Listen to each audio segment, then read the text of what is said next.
1969 সাল বাঙালি বিরোচিত সংগ্রামের মাধ্যমে কারাগার থেকে বের করে আনলো বাঙালির অবসংবাদিত নেতা শেখ মুজিবুর রহমানকে। তথাকথিত আগরতলা ষড়যন্ত্র মামলার অভিযোগে পাকিস্তান সরকার এক প্রহসনমূলক বিচার করছিল শেখ মুজিবুর রহমান সহ সামরিক বেসামরিক বাঙালি কিছু লোকের। কিন্তু বাংলার মানুষ এই মামলা এবং বিচার গ্রহণ করেনি। শুধু তাই নয়, এই মামলা এবং বিচারের বিরুদ্ধে তীব্র গণ আন্দোলন করে বাঙালিরা পাকিস্তান সরকারকে বাধ্য করলো এই মামলা প্রত্যাহার করতে এবং শেখ মুজিব সহ সকল অভিযুক্ত ব্যক্তিকে নিঃশর্ত মুক্তি দিতে। তখন বাংলাদেশ ছিল পাকিস্তানের উপনিবেশ। আমাদের এই দেশের নাম ছিল পূর্ব পাকিস্তান। স্বাধীনতার পরেই আগরতলা ষড়যন্ত্র মামলার অভিযুক্ত ব্যক্তিদের সাথে মিলেমিশে যতটুকু জানা যায় তা হলো, পাকিস্তান যে আমাদের উপনিবেশ বানিয়ে রেখেছিল এবং ধর্মের নামে বাঙালিদের শোষণ করেছে, এটা তারা স্পষ্ট বুঝতে পেরেছিল। ঔপনিবেশিক শোষণ এবং বাঙালিদের, বিশেষ করে বাঙালি সৈনিকদের বঞ্চিত করার বিষয়গুলো পাকিস্তান সামরিক বাহিনীর অন্তর্ভুক্ত বাঙালিদের মধ্যে কানাঘুষা চলছিল। পাকিস্তান সেনাবাহিনীর বাঙালি সৈনিকরা তাদের প্রাপ্য পাওনা নিয়ে ভাবতে আরম্ভ করেছিল। ঠিক এমন মুহূর্তে পাকিস্তান সরকার শেখ মুজিব সহ সামরিক বেসামরিক বাঙালিদের গ্রেপ্তার করে এবং আগরতলা ষড়যন্ত্র মামলা সাজায়। এই মামলায় অভিযুক্তরা পাকিস্তান থেকে বাংলাদেশ স্বাধীন করবে এইরকম কোনো কঠিন সিদ্ধান্ত সেই সময় নেয়নি, তবে ক্রমশ নিজেদের অধিকার সম্পর্কে সচেতন হয়ে পড়ছিল। এই মামলায় এমন অভিযুক্ত ছিলেন যিনি কিছুই জানতেন না, শুধু বাঙালি হওয়ার কারণে মূলত অভিযুক্ত হয়েছিলেন। পাকিস্তান আমাদের অধিকার সচেতনতাকে অঙ্কুরে ধ্বংস করে দেওয়ার জন্য এই আগরতলা ষড়যন্ত্র মামলার সূত্রপাত করেছিল। এমন অনেক অভিযুক্ত ছিলেন যারা ঢাকা ক্যান্টনমেন্টে আসামির কাঠগড়ায় দাঁড়ানো ছাড়া শেখ মুজিবকে আর কখনো দেখেননি। এক প্রত্যুষে পাকিস্তান থেকে বাংলাদেশকে স্বাধীন করে ফেলার এমন কোনো স্পষ্ট পরিকল্পনা বা সিদ্ধান্ত অভিযুক্তদের কারোরই কখনো ছিল না বলে আগরতলা মামলার প্রায় অভিযুক্তদের কাছ থেকেই জানা যায়। অভিযুক্তদের প্রায় সকলেই বলেন, বাঙালিদের অধিকার থেকে বঞ্চিত রাখা এবং নির্যাতনের জন্য মূলত পাকিস্তান সরকার তিলকে তাল বানিয়ে এই আগরতলা মামলা দায়ের করেন।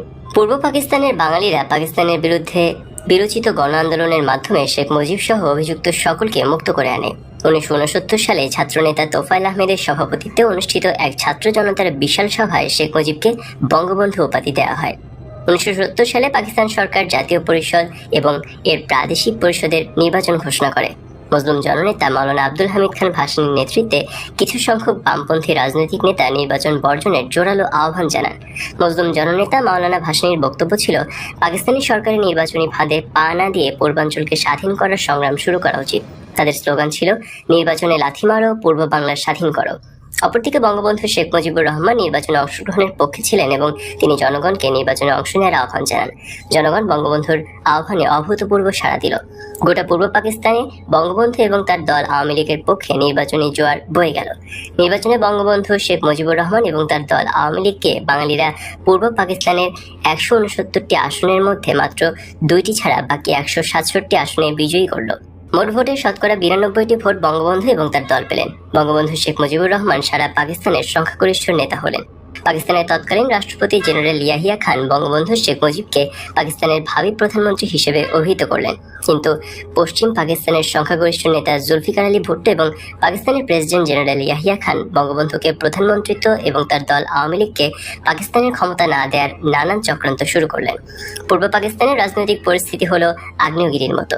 বাঙালিরা চরম উৎকণ্ঠিত, উত্তেজিত, রাজপথে মিছিলে মিটিং প্রকম্পিত, ঘরে ঘরে মানুষের উদ্বেগ উৎকণ্ঠা। সমগ্র বাঙালি কেবল তাকিয়ে আছে জাতির অবিসংবাদিত নেতা শেখ মুজিবুর রহমানের দিকে। তিনি যা বলছেন চোখের পলকে বাঙালি তাই করছে। ইতিহাসের পাতায় অনেক ইতিহাস দ্রুত পেরিয়ে যাচ্ছে। যে কোনো ধরনের কর্মসূচিতে শুধু শেখ মুজিবের ঘোষণা করতে যতটুকু দেরি, তিনি যে কোনো কর্মসূচি ঘোষণা দেওয়ার সঙ্গে সঙ্গে বিদ্যুৎ গতিতে বাঙালি তা বাস্তবায়িত করছে। উত্তাল জাতির মুখে শুধু একটি স্লোগান গর্জন করে ফিরছে, বাংলাদেশ স্বাধীন করো, বাংলাদেশ স্বাধীন করো। এরই মধ্যে বঙ্গবন্ধু শেখ মুজিব 7ই মার্চ রেসকোর্স ময়দানে জনতার সভা ডাকলেন। ভোর না হতে লক্ষ লক্ষ বাঙালি রেসকোর্স ময়দানে সমবেত হলো স্বাধীনতার প্রশ্নে নেতার রায় শোনার জন্য। লক্ষ লক্ষ জনতার সামনে এসে দাঁড়ালেন জনতার নেতা বঙ্গবন্ধু শেখ মুজিবুর রহমান। কিন্তু বঙ্গবন্ধু শেখ মুজিবুর রহমান স্বাধীনতা ঘোষণা করেও স্বাধীনতা ঘোষণা করলেন না। পাকিস্তান সরকারের কাছে বঙ্গবন্ধু শেখ মুজিবুর রহমান মূলত 4টি কন্ডিশন বা দাবি দিয়ে তার ভাষণ শেষ করেন। বঙ্গবন্ধু বলেন, আমাদের দাবি মানতে হবে প্রথম, তারপর তিনি বিবেচনা করে দেখবেন অ্যাসেম্বলিতে যাবেন কি যাবেন না। যদিও বঙ্গবন্ধু শেখ মুজিবুর রহমান বললেন, এবারের সংগ্রাম আমাদের মুক্তির সংগ্রাম, এবারের সংগ্রাম স্বাধীনতার সংগ্রাম। তারপর বলা যায় না বঙ্গবন্ধু শেখ মুজিবুর রহমান 71-এর 7ই মার্চ স্বাধীনতা ঘোষণা করেছেন। ৭ই মার্চ ১৯৭১ তিনি স্বাধীনতা ঘোষণা করেও স্বাধীনতা ঘোষণা করেননি। অজ্ঞাত কারণে তিনি ৭১-এর ৭ই মার্চ পরিষ্কারভাবে স্বাধীনতা ঘোষণা না করে স্বাধীনতা ঘোষণা করতে একটুখানি বাকি রাখলেন এবং পাকিস্তান সরকারের উদ্দেশ্যে 4টি দাবি করলেন।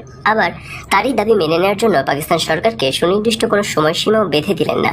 তবে তার নির্দেশে যে অসহযোগ আন্দোলন চলছিল তা বজায় রাখার নির্দেশ তিনি দেন এবং সেই সাথে নতুন করে যোগ করলেন খাজনা, ট্যাক্স সব বন্ধ করে দেওয়ার নির্দেশ। হরতাল প্রত্যাহার করলেন। স্কুল, কলেজ, অফিস আদালত, কলকারখানা সব বন্ধ ঘোষণা করলেন। মাস শেষে কর্মচারীদের বেতন নিয়ে আসতে বললেন। শিল্পের মালিককে শ্রমিকের বেতন পৌঁছে দিতে বললেন।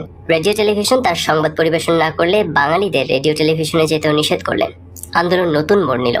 বাঙালি বুঝতে পারল স্বাধীনতা ছাড়া আর কোনো গত্যন্তর নেই। কিন্তু ঠিক কবে থেকে স্বাধীনতার যুদ্ধ বা মুক্তিযুদ্ধ শুরু হবে এবং কিভাবে হবে তা নিয়ে ছিল অস্পষ্টতা এবং সংশয়। কারোরই সঠিক কোনো পরিষ্কার ধারণা ছিল না। কোন এক অজ্ঞাত কারণে ৭১-এর ৭ই মার্চ বঙ্গবন্ধু শেখ মুজিবুর রহমান এককভাবে সুস্পষ্ট করে স্বাধীনতা ঘোষণা করলেন না কেন তা কখনো কোনোদিন পরিষ্কার জানা যায়নি। বিশ্লেষণ এবং সামরিক পরিসংখ্যানে জানা যায় ৭ই মার্চ বঙ্গবন্ধু শেখ মুজিবুর রহমান যদি পাকিস্তানের সাথে সম্পর্ক ছিন্ন করে বাংলাদেশকে স্বাধীন সার্বভৌম দেশ হিসেবে ঘোষণা করতেন এবং সুদূর ১২,০০০ মাইল দূর থেকে আসা পাকিস্তানি সৈন্যদের বন্দী ঘোষণা করে বলতেন, তাহলে পাকিস্তান সৈন্যদের সাথে বাঙালি সৈন্য, ইপিআর, পুলিশ এবং জনতার যে লড়াই বা যুদ্ধ হতো, সেই যুদ্ধে মাত্র কয়েকদিনের মধ্যে সামান্য রক্তপাতের বিনিময়ে আমাদের দেশ মুক্ত বা স্বাধীন হতো। ১৯৭১-এর ৭ই মার্চ পর্যন্ত বাংলাদেশে পাকিস্তানি সৈন্যের সংখ্যা এতই নগণ্য ছিল যে পাকিস্তানের পাঞ্জাবি, সিন্ধি, বেলুচ সৈন্য বাঙালি সৈন্যদের কাছে অসহায় এবং মুখাপেক্ষী ছিল। আবার এই পাকিস্তানি, পাঞ্জাবি, সিন্ধি, বেলুচ সৈন্যদের অধিকাংশই ছিল অফিসার, যারা যুদ্ধ পরিচালনা করে কিন্তু সরাসরি যুদ্ধ করে না। এই নগণ্য সংখ্যক পাকিস্তানি সৈন্যকে ধরাশয়ী বা পরাস্ত করতে বাঙালি সৈন্য, ইপিআর, পুলিশ এবং ৭.৫ কোটি জনতা কোনো ক্রমেই সপ্তাহের বেশি সময় লাগতো না। কিন্তু অজ্ঞাত কারণে ৭ই মার্চ বঙ্গবন্ধু শেখ মুজিবুর রহমান স্পষ্টভাবে সরাসরি স্বাধীনতা ঘোষণা না করায় এবং অনির্দিষ্ট সময় নিয়ে পাকিস্তানের কাছে 4টি দাবি বা শর্ত দেওয়ার সুযোগে পাকিস্তান দিবারাত্রি তাদের সৈন্য এবং অস্ত্র বাংলাদেশে এনেছে। ১৯৭১ সালের ৭ই মার্চ পর্যন্ত বাংলাদেশে পাকিস্তানের যত নন বেঙ্গলি সৈন্য ছিল, ৭ই মার্চ শেখ মুজিবুর রহমানের ভাষণের পরে পাকিস্তান বাংলাদেশে তার সৈন্য এবং অস্ত্রশস্ত্র, গোলাবারুদ বহুগুণ বৃদ্ধি করে এবং পাকিস্তানি নন বেঙ্গলি সৈন্যের সংখ্যা যখন বাঙালি সৈন্য সংখ্যার চাইতে বহুগুণ বেশি বৃদ্ধি পায়, তখনই কেবল পাকিস্তানিরা বাঙালিদের আক্রমণ শুরু করে। বঙ্গবন্ধু ৭ই মার্চের ভাষণে পাকিস্তানিরা আক্রমণ করলে রাস্তাঘাট বন্ধ করে দেওয়ার কথা বলেছেন, যার যা আছে তাই নিয়ে মোকাবেলা করার কথাও বলেছেন, খাজনা, ট্যাক্স বন্ধ করে দেওয়ার কথা বলেছেন এবং বাংলাদেশ থেকে পাকিস্তানে টাকা পয়সা পাঠানো বন্ধ করেছেন। ফলে পাকিস্তান 7ই মার্চ থেকে তৎকালীন ঢাকা, তেজগাঁও বিমানবন্দর দিনরাত ২৪ ঘন্টা শুধু সৈন্য আনার কাজ ব্যবহার করেছে। পাকিস্তান আমাদের দেশ থেকে ১২,০০০ মাইল দূরবর্তী একটি দেশ।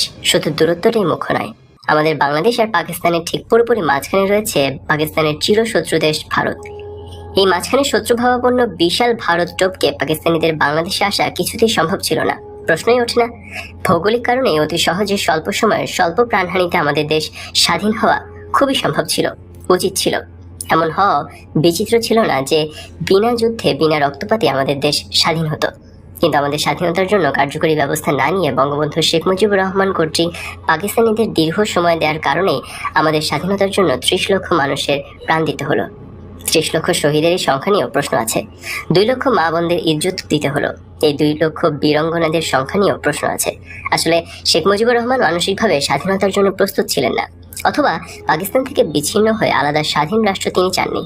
পাকিস্তানিরা আমাদের উপর স্বাধীনতা যুদ্ধ বা মুক্তিযুদ্ধ চাপিয়ে দিয়েছিল এবং তাদের আক্রমণ ও হত্যাযজ্ঞের ফলেই আমরা মুক্তিযুদ্ধ করতে বাধ্য হই, অর্থাৎ পাকিস্তানিরাই আমাদের স্বাধীন হতে বাধ্য করেছে। ১৯৭১ সালের ৭ই মার্চ ভাষণে শেখ মুজিবুর রহমান পাকিস্তানের কাছে যে 4টি দাবি করেছিলেন, সামরিক আইন, মার্শাল ল তুলে নিতে হবে, সমস্ত সেনাবাহিনীর লোকদেরকে ব্যারাকে ফিরিয়ে নিতে হবে, যেসব লোককে হত্যা করা হয়েছে তাদের তদন্ত করতে হবে এবং জনপ্রতিনিধিদের কাছে ক্ষমতা হস্তান্তর করতে হবে, অর্থাৎ বঙ্গবন্ধু শেখ মুজিবুর রহমানকে পাকিস্তানের প্রধানমন্ত্রী করতে হবে।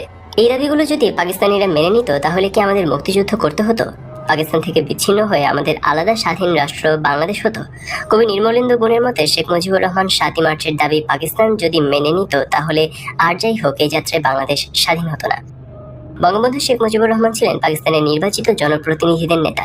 পাকিস্তানিরা যদি শেখ মুজিবকে নির্বাচিত নেতা হিসেবে ক্ষমতা দিত, যদি বঙ্গবন্ধু শেখ মুজিবুর রহমান পাকিস্তানের প্রধানমন্ত্রী হতেন, তাহলে তো আমরা নিশ্চয়ই পাকিস্তান থেকে বিচ্ছিন্ন হয়ে আলাদা স্বাধীন রাষ্ট্র হতাম না, বা বঙ্গবন্ধু তার নিশ্চয়ই চাইতেন না। জনগণ কর্তৃক নির্বাচিত বাঙালি জনপ্রতিনিধিদের কাছে পাকিস্তান সামরিক শাসকরা ক্ষমতা হস্তান্তর করবে এবং বাঙালি জনপ্রতিনিধিরা পাকিস্তান সরকার পরিচালনা করবেন। এই তো ছিল বঙ্গবন্ধু শেখ মুজিবুর রহমানের প্রকৃত কথা। পাকিস্তানের সংখ্যাগরিষ্ঠ ছিল বাঙালি। এই সংখ্যাগরিষ্ঠ বাঙালিরা পাকিস্তান শাসন করবে, এটাই ছিল বঙ্গবন্ধু শেখ মুজিবুর রহমানের মূল মন্ত্র। ঘটনা প্রবাহের ঐতিহাসিক বিশ্লেষণে বঙ্গবন্ধু শেখ মুজিবুর রহমান ছিলেন পাকিস্তানের শেষ ব্যক্তি, যিনি পাকিস্তানের অখণ্ডতায় দৃঢ়ভাবে বিশ্বাসী ছিলেন।